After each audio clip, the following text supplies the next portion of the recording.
This news update is brought to you by... So, I'm meeting Rico later. Gotta check in with the girls, but first, let me check my usage on the MyLime app. Now, what should I wear? Hashtag sexy. He's here.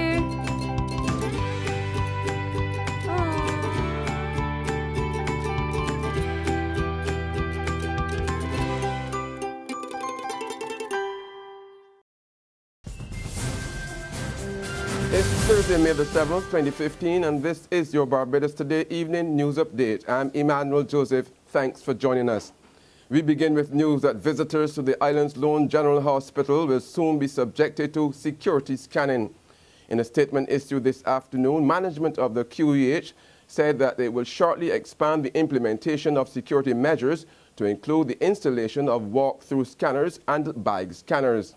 The statement also revealed that additional security personnel would be hired to secure the premises.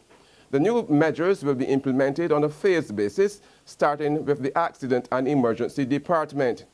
This latest decision followed an emergency staff meeting summoned by management today to discuss enhanced security plans to protect employees, patients, and in light of the two recent security breaches.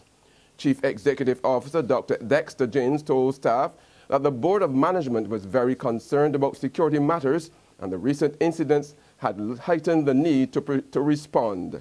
Today's meeting was attended by the workers' representatives, that's the Barbados Association of Medical Practitioners, the Barbados Nurses Association, the Barbados Workers Union, and the National Union of Public Workers.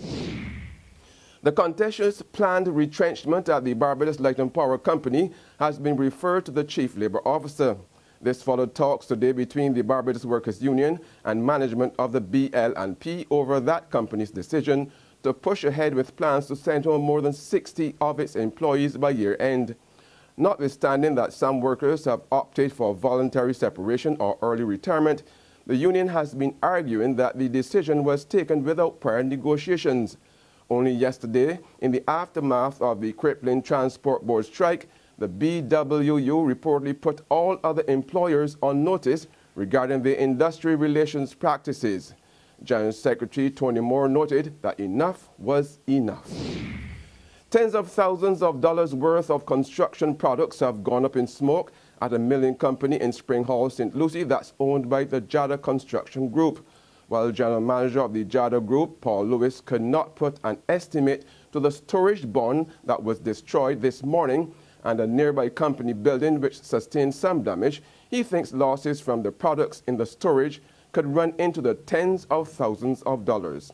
Noting that this was the third fire at the same location in 8 years, Lewis told Barbados Today a security guard will be placed on the compound to ensure the fire is not rekindled. He praised the quick initial action of his staff and the subsequent speedy arrival of the fire service officers for preventing the blaze from spreading further. It was a raging fire. We had flames 30 feet in the air. We had one tender initially, and the senior officer from the first tender was vigilant enough to make sure when he saw what the potential was, that he called for backup right away, and two more tenders then came from Bridgetown. Unfortunately, Arch Hall was closed for renovations. That had me a little scared there, but they did manage to get here in time, and they had 3 tenders. And they did an amazing job. But I will have a security guard there tonight just to make sure there's no rekindling of the fire. You know, sometimes when you pass the time, the heat can build back up. You don't quite get everything. That's just a precautionary act. A warning from one of this country's most respected medical professionals: do not privatize the public health care services. Retired Dean of the Faculty of Medical Sciences, Professor Sir Errol Mickey Waldron, is advising the Frontal Stewart administration if it privatizes the public health care services, all of the advances made in this sector during the past half-century would be eliminated. Speaking last night at the Barbados Museum and Historical Society's panel discussion on health for all, the honorary QEH consultant said many Barbadians cannot afford private individual costs for medical care, and in privatizing the best treatment would benefit only the few. He suggested the emphasis should be placed on maintenance of health and preventing illnesses.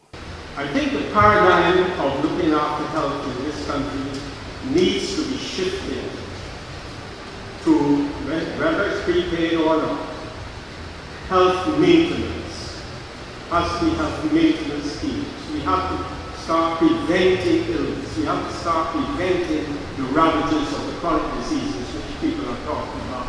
So, and we have to look after our elderly population, whether it's through tax relief or loans for daycare, home, or elsewhere. There's regional and international news after this short break.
Welcome back with news from the region now. We are hearing that any decision to suspend the Trinidad and Tobago's opposition leader from the House is expected to be challenged in a court by at least one constituent from Diego Martin West.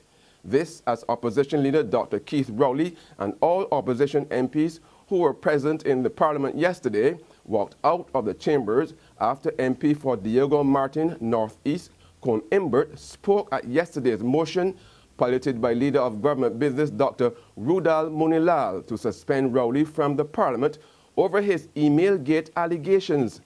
Speaking with reporters minutes later, Rowley said if he were to stay in the parliament for the debate, he would effectively be engaging in an illegal activity and subsequently it may prejudice any future moves by his constituents to seek legal recourse in the matter. On the global front and to the general election in the UK, the general election exit poll is showing that the Conservatives are set to be the largest party in the Commons, but just short of a majority. The survey taken at polling stations across the UK suggests the Tories will get 316 MPs to Labour's 239 when all the results have been counted. It suggests the Lib Dems will get 10 MPs, the SNP 58, Plaid Cymru's 4, UKIP 2, and the Greens 2. The first election results are due before midnight, with our final results on Friday afternoon. The finishing line needed to form a majority is 326.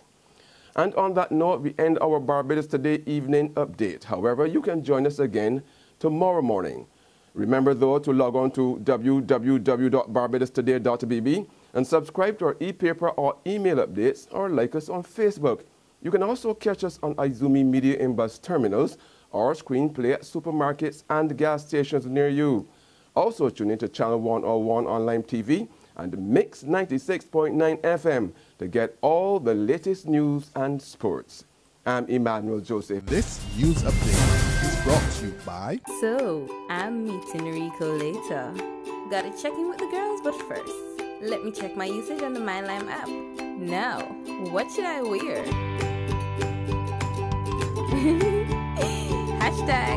#sexy.